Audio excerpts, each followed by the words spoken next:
मान सरकार के फ्री बिजली ऐलान ते सियासी संग्राम। भाजपा बोली सरकार ने आम लोगों के नाल कीता धोखा। पुछया सवाल कि जनरल वर्ग दे विच कोई गरीब परिवार नहीं। आज संयुक्त किसान मोर्चे के आगुआं नूं मिलणगे सीएम भगवंत मान। 23 जथेबंदियां दे नाल करनगे चर्चा। चोण लड़न वाले किसानां को बलबीर राजेवाल नूं नहीं सद्दा। दिल्ली हिंसा मामले दे विच 5 होर मुलजम गिरफ्तार। हुण तक कुल 14 मुलजमां दी हो चुकी है गिरफ्तारी। जहांगीरपुरी दे विच हालात अजे भी तनावपूर्ण। कल हनुमान जयंती ते कड्ढी जा रही शोभा यात्रा ते कीता गया सी पथरा।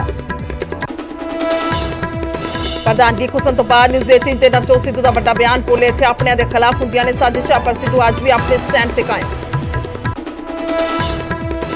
प्रशांत किशोर ने कांग्रेस से शामिल होने की अटकला तेज। सोनिया राहुल के सामने पेश किया 2024 का रोड मैप। अगले एक हफ्ते दे विच पार्टी करेगी फैसला। अमृतसर दे विच होटल मालिक ते फायरिंग की सीसीटीवी आई सामने। एक्टिवा सवार दो नौजवानों ने की फायरिंग। होटल मालिक अनमोल चड्डा ने अपने चाचे ते जताया हमले का शक। पटियाला दे लीला पवन मार्केट दे विच दो धिरां विचाले कुटमार ते तेज़धार हथियारां दे नाल एक दूजे ते हमला। एक लड़की दे जख्मी होने की खबर। घटना सीसीटीवी कैद।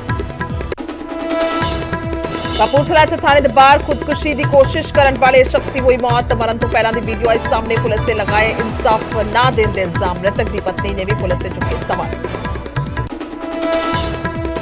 पटियाला दे विच विक रिहा शरेआम नशा। वीडियो आई सामने। लोगों का इल्जाम पुलिस नहीं कर रही कोई कार्रवाई।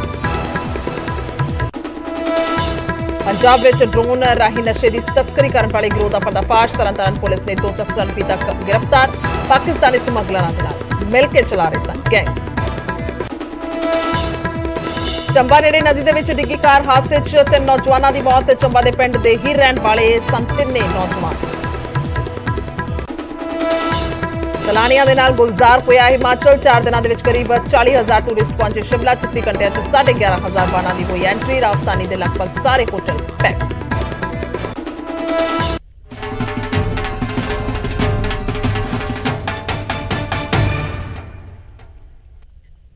सत श्री अकाल। न्यूज़ 18 पंजाब हरियाणा हिमाचल देख रहे सारे दर्शकों का स्वागत है। मैं तुहाडे नाल गुरजोत संधू। सब तो पहला शुरुआत करते हैं एक वड्डे ऐलान तो। और जो वड्डा ऐलान बीते दिन किया गया आम आदमी पार्टी की सरकार के वलों फ्री बिजली का। पर फ्री बिजली के ऐलान से दस दईए कि सियासी संग्राम हुण शुरू हो गया है। सवाल किए जा रहे हैं विरोधियों के वलों। भाजपा दा मान सरकार से वड्डा हमला सामने आया।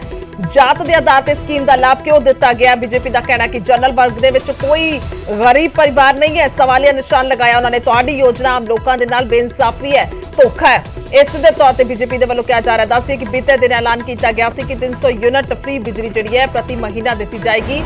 पर एससी भाईचारा बीसी भाईचारे जेकर 600 तो वध यूनिटां 2 महीने बाद आउंदियां ने तो सिर्फ उतरलियां यूनिटां का ही बिल उन्होंने आएगा। पर जेकर जनरल वर्ग है तो 600 तो 1 यूनिट तो लैके जिन्नियां भी यूनिटां होणगियां सारियां यूनिटां का बिल आएगा। सो ये इल्जाम हुण बीजेपी के वलों लगाए जा रहे हैं कि यह जो है वितकरा किया गया। और सीधे तौर पर जो ट्वीट किया गया सुभाष शर्मा के वलों लिखते हैं मान सरकार वलों 300 यूनिट फ्री बिजली देने के ऐलान से सियासी संग्राम जारी है। और भाजपा आगू सुभाष शर्मा ने यह ट्वीट किया कि मैं पंजाब के सीएम भगवंत मान जी को पूछना चाहना हाँ कि जो तुसी मुफ्त बिजली की गारंटी दी सी ताकि तुसी दस्सिया सी कि जात दे आधार ते इस स्कीम का लाभ दोगे कि जनरल वर्ग दे विच कोई गरीब परिवार नहीं है। तुहाडी ये योजना आम लोगों के नाल बेइंसाफी है अते धोखा है। सो ये सुभाष शर्मा के वलों भाजपा आगू के वलों ट्वीट किया गया। और सीधे तौर पर उन्होंने सवाल खड़े किए हैं। दस दईए कि जेकर आम आदमी पार्टी की सरकार की गल की जाए, पंजाब सरकार की गल करिए तो उन्होंने कहना है कि वाधू जी एक्सट्रा खपत है और उसनू रोकण दे लई असीं ये फैसला किया है। तो फोन लाइन ते साडे नाल आम आदमी पार्टी तो स्पोक्स पर्सन मालविंदर कंग जी ने और दूसरे पासे सुभाष शर्मा ने भाजपा आगू। सब तो पहला सवाल सुभाष जी तौर तो लेना चाहांगे। सवाल तुहाडे की ने, तुहानू की लगदा है कि यह वितकरा किया गया सरकार दे वल्लों? बिल्कुल वितकरा है। देखो जो वादा किया ते केजरीवाल साहब ने भगवंत मान साहब ने कहा सारे पंजाबियों नू असीं 300 यूनिट बिजली फ्री देंगे। तो हुण जो तुसीं वादा किया उदों तुसीं ये गल नहीं कही सी कि जनरल कैटागरी वालियां नाल असीं इदां पॉलिसी बनावांगे, बाकियां ने इस तरह की पॉलिसी बनावांगे। सो ये सरासर धोखा है सामान्य वर्ग नाल, जनरल कैटागरी के लोगों नाल। देखो गरीब तो गरीब ही है, वो चाहे किसी वर्ग का होवे किसी जाति का होवे। तुसीं उहनां च वितकरा किवें कर सकदे हो? क्यों करना चाहिए? और तुसीं खास करके उदों जो तुसीं घोषणा कुछ की और तुसीं उहदा अमल कुछ कर रहे हो। तो मैं समझदा कि जानबूझ के एक वंडी पाउण दा काम, जानबूझ के भेद करन दा काम कर रहे हैं। तो बाज आना चाहिए सरकार नूं ਔਰ ਇਹਦੇ ਕਰਕੇ ਬਹੁਤ ਰੋਸ ਹੈ ਅੱਜ ਪੰਜਾਬ ਦੇ ਅੰਦਰ। ਤੁਸੀਂ ਦੇਖੋ ਆਪਣੇ ਆਪ ਮੁਹਾਰੇ ਲੋਕ ਜਿਹੜੇ ਹੈ ਜਨਰਲ ਕੈਟਾਗਰੀ ਦੇ ਜਿਹੜੇ ਲੋਕ ਨੇ, ਮੈਨੂੰ ਕੱਲ ਦੇ ਕਿੰਨੇ ਫੋਨ ਆ ਗਏ, ਕਿੰਨੇ ਲੋਕ ਮਿਲਣ ਆ ਰਹੇ ਕਿ ਦੇਖੋ ਇਹ ਤਾਂ ਬਹੁਤ ਧੱਕਾ ਹੋ ਗਿਆ। ਸੋ ਜਿਨ੍ਹਾਂ ਲੋਕਾਂ ਨੇ ਜਿਸ ਆਸ ਉਮੀਦ ਨਾਲ ਵੋਟ ਪਾਈ ਸੀ ਉਸ ਆਸ ਉਮੀਦ ਨੂੰ ਇਹਨਾਂ ਨੇ ਧੱਕਾ ਪਹੁੰਚਾਇਆ ਹੈ। ਸੋ ਇਹ ਜਿਹੜਾ ਬੰਦ ਕਰਨਾ ਚਾਹੀਦਾ ਇਹਨਾਂ ਨੂੰ। ਪੰਜਾਬ ਦੇ ਸਭ ਲੋਕਾਂ ਨੂੰ ਇੱਕੋ ਜਿਹਾ ਲਾਭ ਮਿਲਣਾ ਚਾਹੀਦਾ ਹੈ। ਅਸੀਂ ਇਹਦੀ ਨਿਖੇਧੀ ਕਰਦੇ ਹਾਂ ਜੋ ਇਹ ਸਰਕਾਰ ਨੇ ਕੀਤਾ ਹੈ, ਔਰ ਜਿਹੜਾ ਇੱਕ ਬੇਇਨਸਾਫੀ ਮੈਂ ਕਹੂੰਗਾ, ਧੋਖਾ ਕਹੂੰਗਾ ਜਨਰਲ ਵਰਗ ਦੇ ਲੋਕਾਂ ਨਾਲ ਪੰਜਾਬ 'ਚ ਇਹਨਾਂ ਨੇ ਕੀਤਾ। ਕਿਉਂਕਿ ਜਦੋਂ ਗਰੰਟੀ ਦਿੱਤੀ ਸੀ ਉਦੋਂ ਇਹਨਾਂ ਨੇ ਇਹ ਗੱਲ ਨਹੀਂ ਕਹੀ ਸੀ, ਉਦੋਂ ਕਹਿ ਦਿੰਦੇ ਬਿਲਕੁਲ ਮੈਨੂੰ ਕੋਈ ਇਤਰਾਜ਼ ਨਾ ਹੁੰਦਾ, ਕਿਸੇ ਨੂੰ ਵੀ ਕੋਈ ਇਤਰਾਜ਼ ਨਾ ਹੁੰਦਾ ਕਿ ਅਸੀਂ ਤਾਂ ਪਹਿਲਾਂ ਹੀ ਇਹ ਘੋਸ਼ਣਾ ਕੀਤੀ ਸੀ। ਚਲੋ ਸੁਭਾਸ਼ ਜੀ ਜਵਾਬ ਲੈ ਲਈਏ, ਜਵਾਬ ਕੁਝ ਲੈ ਕੇ ਆਇਓ, ਇਹ ਧੋਖਾ ਜਿਹੜਾ ਹੈ ਬਰਦਾਸ਼ਤ ਨਹੀਂ ਕੀਤਾ ਜਾਏਗਾ। ਠੀਕ ਹੈ, ਕੰਗ ਸਾਹਿਬ ਕੀ ਕਹੋਗੇ? ਦੇਖੋ ਗੁਰਜੋਤ, ਪਹਿਲੀ ਗੱਲ ਤੇ ਇਹ ਆ ਵੀ ਜਿਹੜੀ ਮਾਨ ਸਾਹਿਬ ਦੀ ਸਰਕਾਰ ਹੈ, ਦੋ ਤਿੰਨ ਗੱਲਾਂ ਮੈਂ ਸਪਸ਼ਟ ਕਰਦਾ। ਨਾ ਤੇ ਅਸੀਂ ਕਿਸਾਨਾਂ ਦੀ ਸਬਸਿਡੀ ਖਤਮ ਕਰ ਰਹੇ ਹਾਂ, ਬੰਦ ਕਰ ਰਹੇ ਹਾਂ, ਨਾ ਅਸੀਂ ਕਮਰਸ਼ੀਅਲ ਜਾਂ ਇੰਡਸਟਰੀਅਲ ਬਿਜਲੀ ਦੇ ਰੇਟ ਵਧਾ ਰਹੇ ਹਾਂ, ਨਾ ਅਸੀਂ ਕਿਸੇ ਵਰਗ ਵਿਸ਼ੇਸ਼ ਨਾਲ ਕੋਈ ਵਿਤਕਰਾ ਕਰ ਰਹੇ। ਬੀਜੇਪੀ ਨੇ ਹਮੇਸ਼ਾ ਹੀ ਆਪਣਾ ਹਿਡਨ ਏਜੰਡਾ ਰਿਹਾ ਆ, ਜਿਹੜੇ ਸਾਡੇ ਪਿਛੜੇ ਆ, SC BC ਭਾਈਚਾਰਾ ਆ ਜਾਂ ਬਾਕੀ ਪਿਛੜੇ ਵਰਗ ਹੈ, ਉਹਨਾਂ ਦੀ ਰਿਜ਼ਰਵੇਸ਼ਨ ਤੇ ਵੀ ਸਮੇਂ time to time BJP attack ਕਰਦੀ ਰਹੀ ਹੈ ਉਹਨੂੰ ਖਤਮ ਕਰਨ ਦੀ। ਪਿੱਛੇ ਜੇ ਬਿਹਾਰ ਦੇ ਇਲੈਕਸ਼ਨਾਂ ਤੋਂ ਪਹਿਲਾਂ ਤੁਸੀਂ ਮੋਹਨ ਭਾਗਵਤ ਜੀ ਦਾ ਵੀ ਬਿਆਨ ਦੇਖਿਆ ਹੋਣਾ। ਸੋ ਬੀਜੇਪੀ ਦਾ ਇਹ ਹਿਡਨ ਏਜੰਡਾ ਇੱਕ ਤੇ ਇਹ ਆ, ਦੂਸਰਾ ਇਹ ਸਮਾਜ 'ਚ ਵੰਡਣ ਦੇ ਨਾਂ ਤੇ ਹਮੇਸ਼ਾ ਕੋਈ ਨਾ ਕੋਈ ਪ੍ਰੋਪੇਗੈਂਡਾ ਕਰਦੇ ਆ। ਅਸੀਂ ਕਦੀ ਇਹ ਨਹੀਂ ਗੱਲ ਕਹੀ ਸੀ ਵੀ ਫਲਾਣੇ ਨੂੰ, ਅਸੀਂ ਇਹ ਕਿਹਾ ਸੀ ਵੀ 300 ਯੂਨਿਟ ਜਿਹੜੀ ਬਿਜਲੀ ਆ ਪੰਜਾਬ ਦੇ ਹਰੇਕ ਹਾਊਸ ਹੋਲਡ ਨੂੰ ਫਰੀ ਦੇਵਾਂਗੇ। ਉਹ ਮਾਨ ਸਾਹਿਬ ਦੀ ਸਰਕਾਰ ਨੇ ਆਪਣੀ ਕਮਿਟਮੈਂਟ ਜਿਹੜੀ ਆ ਉਹ ਕੱਲ ਦੱਸਤੀ ਔਰ 1 ਜੁਲਾਈ ਤੋਂ ਲਾਗੂ ਹੋ ਰਹੀ ਆ, ਜਿਹਦੇ 'ਚ ਕੀ 2 ਮਹੀਨੇ ਦਾ 600 ਯੂਨਿਟ ਬਿੱਲ ਆਊਗਾ ਔਰ 600 ਯੂਨਿਟ ਤੱਕ ਜਿਹੜਾ ਆ, ਚਾਹੇ SC ਭਾਈਚਾਰਾ ਚਾਹੇ BC ਭਾਈਚਾਰਾ ਜਾਂ ਜਿਹੜੇ ਜ਼ਰੂਰਤਮੰਦ ਲੋਕ ਹੈ ਉਹਦਾ ਸਮਝ ਗਏ ਨਾ। ਕੰਗ ਸਾਹਿਬ ਪੁਆਇੰਟ ਕੀ ਹੈ ਬੀਜੇਪੀ ਦਾ? ਹਾਂਜੀ, ਤੇ ਮੈਂ ਉੱਤੇ ਆ ਰਿਹਾ ਸੀ। ਲੇਕਿਨ ਇਹਦੇ ਨਾਲ ਮਾਨ ਸਾਹਿਬ ਨੇ, ਮੁੱਖ ਮੰਤਰੀ ਜੀ ਨੇ ਇੱਕ ਬੇਨਤੀ ਕੀਤੀ ਆ ਪੰਜਾਬ ਦੇ ਲੋਕਾਂ ਨੂੰ ਕਿ 600 ਯੂਨਿਟ ਆਮ ਸਧਾਰਨ ਜਿਹੜਾ ਪਰਿਵਾਰ ਹੈ ਉਹਦੇ ਲਈ ਸਫੀਸ਼ੀਐਂਟ ਹੁੰਦੀ ਆ। ਲੇਕਿਨ ਜਿਹੜੇ 50-50 ਲੱਖ ਦੀਆਂ ਗੱਡੀਆਂ ਜਿਨ੍ਹਾਂ ਦੇ ਘਰ ਖੜੀਆਂ, ਜਿਨ੍ਹਾਂ ਦੇ 2-2 ਕਰੋੜ ਦੇ ਬੰਗਲੇ ਆ, ਜਿਹੜੇ ਕਈ ਏਕੜ ਦੇ ਮਾਲਕ ਹੈ, ਅਗਰ ਉਹ 600 ਯੂਨਿਟ ਤੋਂ ਉੱਪਰ ਖਰਚ ਕਰਕੇ ਅਗਰ ਪੂਰਾ ਬਿੱਲ ਦੇਣ ਤੇ ਮੈਨੂੰ ਲੱਗਦਾ ਹੈ ਵੀ ਪੰਜਾਬ ਨੂੰ ਅੱਜ ਲੋੜ ਹੈ ਜਿਹੜੇ ਡਿਵਾਈਡ ਕਿਵੇਂ ਕਰਾਂਗੇ ਕੰਗ ਸਾਹਿਬ? ਆਪਾਂ ਸਵਾਲ ਇਹ ਕਰ ਰਹੇ ਨੇ ਕਿ ਸਾਰੇ ਗਰੀਬ ਨਹੀਂ ਹੈਗੇ, ਕਵਰ ਹੋ ਜਾਣੇ ਆ। ਹਾਂਜੀ, ਜਿਹੜੇ ਆਪਾਂ ਡਿਵਾਈਡ ਕਿਵੇਂ ਕਰਾਂਗੇ? ਕਿਉਂਕਿ ਜਨਰਲ ਕੈਟਾਗਰੀ ਦੇ ਵਿੱਚ ਕੀ ਗਰੀਬ ਨਹੀਂ ਨੇ, ਇਹ ਸਵਾਲ ਕਰ ਰਹੇ ਨੇ ਨਾ ਬੀਜੇਪੀ ਦੇ ਕਰਾਂਗੇ ਦੀ ਗੱਲ ਕੀਤੀ ਜਾਏ। ਜਿਹੜੇ ਤੇ ਜ਼ਰੂਰਤਮੰਦ ਲੋਕ ਹੈ, ਚਾਹੇ ਉਹ ਜਨਰਲ ਕੈਟਾਗਰੀਜ਼ ਦੇ ਹੈ, ਚਾਹੇ ਉਹ ਸਾਡੇ ਵਿਸ਼ੇਸ਼ ਵਰਗਾਂ ਨੂੰ ਸੰਬੰਧਿਤ ਹੈ, ਉਹਨਾਂ ਦਾ ਤੇ 600 ਯੂਨਿਟ 'ਚ ਸਰ ਜਾਂਦਾ ਹੈ, ਉਹ ਉਹਨਾਂ ਲਈ ਸਫੀਸ਼ੀਐਂਟ ਹੈ। ਲੇਕਿਨ ਜਿਹੜੇ ਸਮਰਥ ਲੋਕ ਹੈ, ਜਿਹੜੇ ਆਪਣੇ ਆਪ 'ਚ ਫਾਈਨੈਂਸ਼ੀਅਲੀ ਸਟੇਬਲ ਹੈ ਜਾਂ ਸਟਰੋਂਗ ਹੈ ਜਾਂ ਉਹਨਾਂ ਕੋਲ ਸਾਰਾ ਭਰ ਸਕਦੇ ਆ, ਤੇ ਅੱਜ ਪੰਜਾਬ ਨੂੰ ਇਸ ਕ੍ਰਾਈਸਿਸ ਦੇ ਟਾਈਮ 'ਚ ਮੈਨੂੰ ਲੱਗਦਾ ਹੈ ਉਹਨਾਂ ਨੂੰ ਕੰਟਰੀਬਿਊਟ ਕਰਨ ਦੀ ਲੋੜ ਹੈ। ਇਹ ਮਾਨ ਸਾਹਿਬ ਨੇ ਸਪੈਸ਼ਲ ਅਪੀਲ ਵੀ ਕੀਤੀ ਹੈ। ਲੇਕਿਨ ਫਿਰ ਮੈਂ ਇੱਕ ਗੱਲ ਸਪਸ਼ਟ ਕਰਦਾ, ਜਿਹੜਾ ਪ੍ਰੋਪੇਗੈਂਡਾ ਇਹ ਕੀਤਾ ਜਾ ਰਿਹਾ ਹੈ ਜੀ, ਕਿਸਾਨਾਂ ਦੀ ਸਬਸਿਡੀ ਖਤਮ ਕਰ ਦੇਣੀ, ਇਹਨਾਂ ਨੇ ਕਮਰਸ਼ੀਅਲ ਵਧਾ ਦੇਣੇ, ਤੇ ਦਿੱਲੀ 'ਚ ਵਧਾਤੇ ਸੀ ਜੀ, ਇੰਡਸਟਰੀ ਦੇ ਵਧਾ ਦੇਣੇ, तो ऐसा कुछ नहीं है। ਪੰਜਾਬ ਦੀ ਸਰਕਾਰ ਨੇ ਬੜਾ ਵੱਡਾ ਫੈਸਲਾ ਲਿਆ ਹੈ ਔਰ ਆਪਣੀ ਕਮਿਟਮੈਂਟ ਪੂਰੀ ਹੈ। ਕੀ ਕਹੋਗੇ ਤੁਸੀਂ ਸੁਭਾਸ਼ ਜੀ? ਕਿਉਂਕਿ ਜੇਕਰ ਪੁਆਇੰਟ ਦੀ ਗੱਲ ਕਰੀਏ, ਤਰਕ ਦੀ ਗੱਲ ਕਰੀਏ, ਤਾਂ ਆਮ ਆਦਮੀ ਪਾਰਟੀ ਦਾ ਕਹਿਣਾ ਕਿ ਜਿਹੜੇ ਆਮ ਜਿਹੜੇ ਪਰਿਵਾਰ ਨੇ ਉਹਨਾਂ ਦੀ ਤਾਂ 600 ਯੂਨਿਟ ਤੋਂ ਜ਼ਿਆਦਾ ਖਪਤ ਹੈ ਹੀ ਨਹੀਂ 2 ਮਹੀਨੇ ਦੀ। ਇਸ ਹਿਸਾਬ ਦੇ ਨਾਲ ਕਹਿ ਸਕਦੇ ਸਰਕਾਰ ਨੇ ਡਿਵਾਈਡੇਸ਼ਨ ਕੀਤੀ ਹੈ। ਨਹੀਂ, ਮੇਰਾ ਇਹ ਕਹਿਣਾ ਹੈ ਕਿ ਜਦੋਂ ਇਹਨਾਂ ਨੇ ਘੋਸ਼ਣਾ ਕੀਤੀ ਸੀ ਸਪਸ਼ਟਤਾ ਕਰਨੀ ਚਾਹੀਦੀ ਸੀ, ਉਦੋਂ ਇਹ ਸਪਸ਼ਟਤਾ ਕਿਉਂ ਨਹੀਂ ਕੀਤੀ? ਇਸ ਕਰਕੇ ਹੁਣੇ ਜਾਣਬੁੱਝ ਕੇ ਭਟਕਾਉਣ ਦੀ ਗੱਲ ਹੈ। ਜਿੱਥੋਂ ਤੱਕ ਦਲਿਤ ਭਾਈਚਾਰੇ ਦੀ, ਪਛੜੇ ਭਾਈਚਾਰੇ ਦੀ ਗੱਲ ਹੈ, ਜਿੰਨਾ ਕੰਮ ਮੋਦੀ ਸਾਹਿਬ ਦੀ ਸਰਕਾਰ ਕਰ ਰਹੀ ਹੈ, 82ਵੀਂ ਸੰਸ਼ੋਧਨ ਪਾਰਲੀਮੈਂਟ ਕਿੰਨੇ ਕੀਤੀ ਸੀ? ਅਸੀਂ ਕੀਤੀ ਹੈ। ਬਾਬਾ ਸਾਹਿਬ ਅੰਬੇਦਕਰ ਨੂੰ ਸਨਮਾਨ ਕਿੰਨੇ ਦਿੱਤਾ ਹੈ? ਅਸੀਂ ਦੇ ਰਹੇ ਹਾਂ। ਦਲਿਤ ਭਾਈਚਾਰੇ ਦੀਆਂ ਜਿੰਨੀਆਂ ਯੋਜਨਾਵਾਂ ਸਰਕਾਰ ਲੈ ਕੇ ਆ ਰਹੀ ਹੈ, ਚਾਹੇ ਉਹ ਮੁਫਤ ਸਿੱਧਾ, ਇਹ ਸਭ ਅਸੀਂ ਕਰ ਰਹੇ ਹਾਂ। ਲੇਕਿਨ ਇੱਥੇ ਸਵਾਲ ਇਹ ਨਹੀਂ ਹੈ, ਇੱਥੇ ਸਵਾਲ ਇਹ ਹੈ ਕਿ ਤੁਸੀਂ ਘੋਸ਼ਣਾ ਕੀਤੀ ਸੀ ਸਾਰੇ ਪੰਜਾਬੀਆਂ ਨੂੰ 300 ਯੂਨਿਟ ਫ੍ਰੀ ਬਿਜਲੀ ਦਿਆਂਗੇ, ਚਲੋ ਕਮਿਟਮੈਂਟ ਦੇ ਮਤਲਬ ਖਰਾ ਨਹੀਂ ਉਤਰ, ਤੁਸੀਂ ਪਿੱਛੇ ਹਟ ਗਏ। ਹੁਣ ਤੁਸੀਂ ਸ਼ਰਤ ਲਾਤੀ 300 ਹੀ ਕਰੋ ਜੀ। ਇਹਦਾ ਮਤਲਬ ਕੋਈ ਗਰੀਬ ਆਦਮੀ ਅਗਰ ਪੱਖਾ ਚਲਾ ਰਿਹਾ, ਫ੍ਰਿਜ ਚਲਾ ਰਿਹਾ, ਤਾਂ 3 ਘੰਟੇ ਫ੍ਰਿਜ ਬੰਦ ਕਰ ਦੇ, ਉਹ 300 ਯੂਨਿਟ ਤਾਂ ਮੇਰੀ ਹੋ ਜਾਏ। ਅਗਰ ਉਹ 300 ਯੂਨਿਟ ਤੋਂ ਉੱਪਰ 1 ਯੂਨਿਟ ਹੋ ਗਿਆ, ਸਾਰਾ ਬਿੱਲ ਉਹਨੂੰ ਗਰੀਬ ਪਰਿਵਾਰ ਨੂੰ ਦੇਣਾ ਪਏਗਾ। ਤੁਸੀਂ ਗਰੀਬਾਂ ਨੂੰ ਇਹ ਕਹਿ ਰਹੇ ਹੋ ਕਿ ਨਾ ਤੁਸੀਂ ਹੁਣ ਸਫਰ ਕਰੋ, ਤੁਸੀਂ ਹੁਣ ਘੱਟ ਬਿਜਲੀ ਉਪਯੋਗ ਕਰੋ, ਤੁਸੀਂ ਆਪਣੇ ਘਰ ਪੱਖਾ ਨਾ ਚਲਾਓ, ਬੱਚੇ ਨੂੰ ਗਰਮੀ 'ਚ ਪੜ੍ਹ ਲੈਣ ਦਿਓ, ਤੁਸੀਂ ਆਪਣੇ ਘਰ 4 ਲਾਈਟਾਂ ਨਾ ਵੱਧ ਚਲਾ ਲਿਓ, ਤੁਸੀਂ ਟੀਵੀ ਨਾ ਦੇਖ ਲਿਓ ਕਿਤੇ, ਤੁਸੀਂ ਯਾਰ ਗਰੀਬ ਆਦਮੀ ਨੂੰ ਉਪਦੇਸ਼ ਦੇਣ ਲਈ ਤੁਸੀਂ ਆਏ ਸੀ ਕਿਆ? ਕਿ ਗਰੀਬ ਆਦਮੀ ਨੂੰ ਇਹ ਗੱਲ ਕਹੀ ਸੀ ਕਿ ਗਰੀਬ ਆਦਮੀ ਨਹੀਂ ਭਾਈ ਸਾਹਿਬ, ਤੁਸੀਂ ਜਿਹੜਾ ਨਾ 300 ਯੂਨਿਟ ਹੀ ਬਾਲਣਾ, ਉਸ ਤੋਂ ਵੱਧ ਨਾ ਬਾਲਣਾ। ਇੱਕ ਤਰਕ ਹੋਰ ਦਿੱਤਾ ਕੰਗ ਸਾਹਿਬ, ਦੇਖੋ ਸੁਭਾਸ਼ ਜੀ ਦੀ ਗੱਲ ਕਰੀ, ਸੁਭਾਸ਼ ਜੀ ਠੀਕ ਹੈ, ਬਿਜਲੀ ਮਾਫ ਕਰ ਦਿਆਂਗੇ।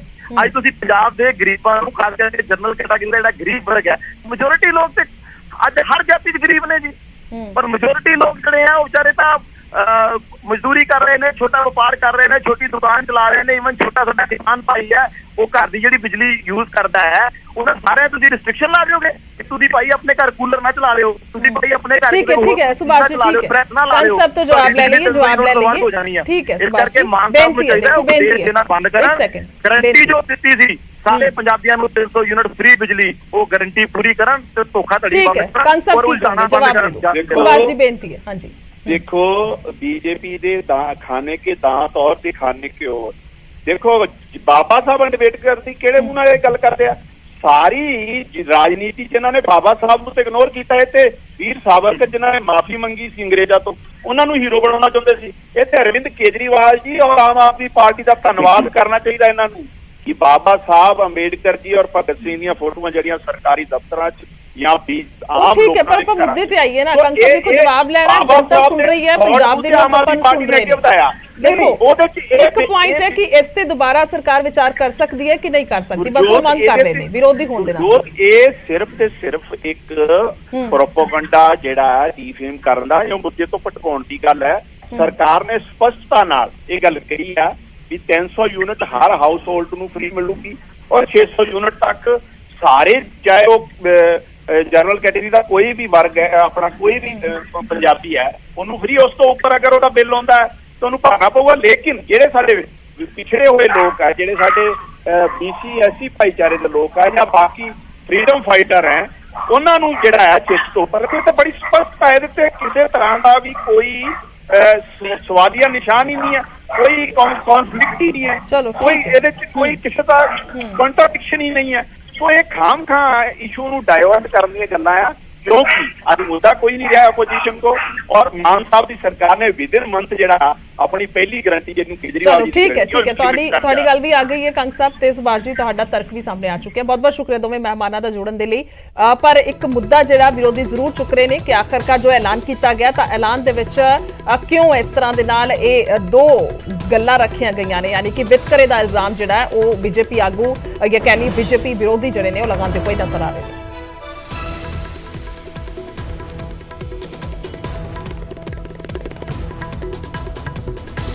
ਅੱਗੇ ਵਧਦੇ ਹਾਂ ਤੇ ਪਟਿਆਲਾ ਦੇ ਵੱਲ ਰੁਕ ਕਰਾਂਗੇ, ਜਿੱਥੋਂ ਵੱਡੀ ਖਬਰ ਆ ਰਹੀ ਹੈ। ਲੀਲਾ ਭਵਨ ਦੇ ਵਿੱਚ ਜ਼ਬਰਦਸਤ ਹੰਗਾਮਾ ਹੋਇਆ, ਦੋ ਤਰ੍ਹਾਂ ਦੇ ਵਿਚਾਲੇ ਜੰਮ ਕੇ ਕੁੱਟਮਾਰ ਦੀ ਖਬਰ ਹੈ ਤੇ ਤੇਜ਼ਧਾਰ ਹਥਿਆਰਾਂ ਦੇ ਨਾਲ ਇੱਕ ਦੂਜੇ ਤੇ ਹਮਲਾ ਕੀਤਾ ਗਿਆ। ਹਮਲੇ ਦੇ ਵਿੱਚ ਦੱਸ ਦਈਏ ਕਿ ਇੱਕ ਲੜਕੀ ਦੇ ਜ਼ਖਮੀ ਹੋਣ ਦੀ ਵੀ ਖਬਰ ਸਾਹਮਣੇ ਆ ਰਹੀ ਹੈ ਔਰ ਸਾਰੀ ਇਹ ਘਟਨਾ CCTV ਦੇ ਵਿੱਚ ਕੈਦ ਹੋ ਗਈ ਹੈ।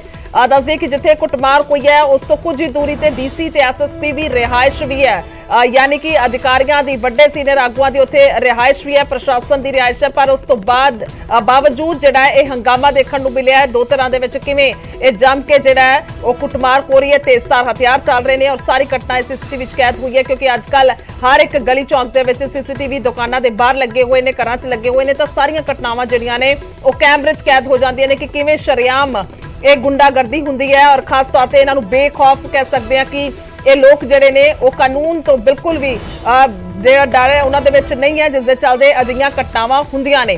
तो आखिरकार ये घटना जिहड़ी है वो क्यों हुई है ते किस तरह दे नाल किवें इहनूं वेखिया जा रहा है, तो फोन लाइन ते साडे नाल पत्रकार ने मनोज की कुछ जानकारी है जेकर इस मामले की गल की जाए तो। जी गुरजोत, मैं दस दिया कि फिलहाल पुलिस कार्रवाई की गल कर रही है, कार्रवाई होगी दोषियों के खिलाफ या हो सकता है कि शाम तक एक अद्धा दोषी फड़िया जाए। पर हैरानी की गल यह है, जिस तरह तुसीं कहा कि ये घटनावां आखिर हुंदियां क्यों ने, बिल्कुल उस इलाके दे विच जिथे कुछ दूरी के उपर भी SSP ते DC की रिहाइश है और पटियाले का सब तो भीड़ भरिया इलाका जिससे लीला भवन जिहड़ा चौक हैगा उत्थे पुलिस की मौजूदगी रहिंदी है। शाम नूं उस चौक दे विच भारी संख्या दे विच पुलिस दे जिहड़े जवान ने उदों तां तैनात हुंदे ने। पर ये जिहड़ी घटना हैगी है जदों वापरी है तां कोई भी उत्थे यानी कि कह सकदे उस जगह के उपर कोई मौजूद नहीं सीगा। खौफ की गल होनी चाहिए कि लोगों के डर हो कि जे असीं कानून तोड़ांगे तो कानून सानूं सजा देगा। पर लीला भवन इलाके दे विच लगातार ये घटनावां वापर रहीआं ने गुरजोत, इसे करके इन्हां लोकां दे हौसले बुलंद ने ते पुलिस नूं इस बारे सख्त कार्रवाई की लोड़ है। जी ठीक है, धन्यवाद है मनोज, तमाम जानकारी के लिए शुक्रिया। और ये मामला अगे हुण पुलिस वेखेगी कि कौन लोग ने और क्यों इन्हां दे वल्लों इस तरह दे नाल जम के इत्थे गुंडागर्दी कीती गई है।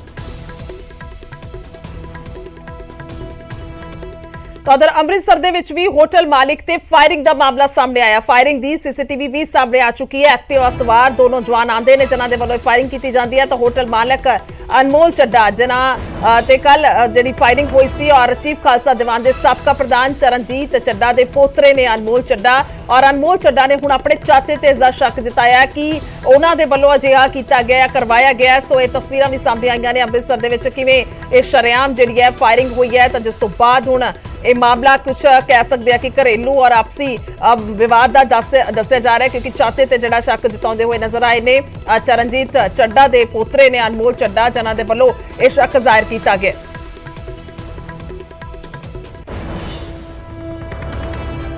तो लगातार खबरों ते नजर बनी हुई एक ब्रेक के लिए रुकते हैं और जल्दी वापस आवांगे।